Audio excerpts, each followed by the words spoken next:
Ayé láwọ̀ wọn jẹ. Ní tẹ̀rọ ọmọdé kéékèèké wọn. Àgbàlagbà wọn jàbùtù kò tọ́ fọ́n nǹkan gbòmí. Àmọ́mọdé wọn àgbàlagbà yẹn pé nódò ní jàbùjàbù.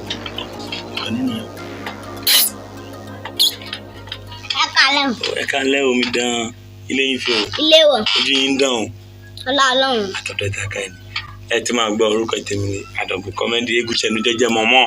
Ọmọ làkúnlàkún jẹ́ mọ́ lè mọ orúkọ yín. Kí lẹ fẹ́ forúkọ mi ṣe? Irọ́ fẹ́tọ́ ìdánimọ̀ náà ni. Fún má lè máa pè lípẹ́ ajalíjọ́ mẹ́mbà rẹ̀. Ó dáa, orúkọ ìsinmi Folakè Gbajumọ. Gbajumọ kẹ̀sọ̀ lé Ìmọ́lẹ̀ TV. Bẹ́ẹ̀ni. Kàdúpẹ́ lọ́dọ̀ Ọlọ́run. Ẹja lákúlíwọ̀ mi gbé.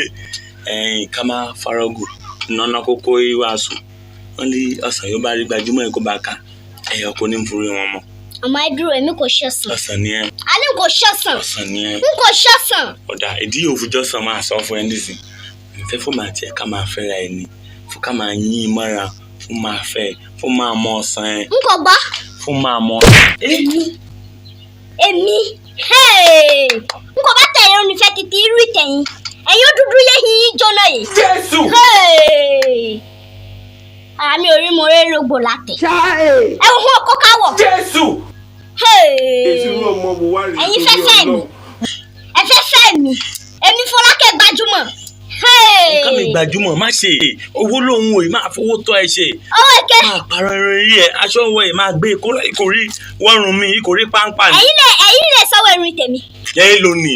Ọ̀pọ̀ 5. Jésù. Ọ̀pọ̀ tó ẹ ní. Ẹ lè sanwó irun tèmi. Ẹ̀yin sí ẹ̀mí. Ọ̀rọ̀ inú ẹ mélòó lára yín. Omi ní. Alẹ́ tó ń ṣe wọ̀nyí. Ẹ̀yin mélòó lára yín gan. Bìyà ẹ̀ mo ti mọ ọmọ ìyá ẹ̀ wò kéyìí ṣe ẹ̀ ló sì náà nínú belebele. Ọmọ ìyá tèmi. Bẹ́ẹ̀ létí mẹ́rin mọ́ ọmọ náà wọ́n ìyá ẹ̀. Ọmọ ìyá tèmi lẹ́rù tẹ̀yìn. Ẹ má tó sọ̀rọ̀ ẹ̀mí mọ́. Ọmọ ìyá tèmi. Ẹ̀yin tó wẹ̀. Ọ̀rọ̀ náà dùn ẹ̀ ní. Irú ẹ̀kọ́ dídùn mi. Bìyà ẹ̀ má fi mọ́ ọmọ ìtẹ̀ ká ẹ̀. Ẹ̀yin. Máa mọ́ ọmọ ẹ̀. Ẹ̀yin lè mọ́ ọmọ ẹ̀mí Folakè Gbajumọ. Ọmọ ẹ̀ tèmi. Máa mọ́. Mo ní kí n tó sọ̀rọ̀ ẹ̀.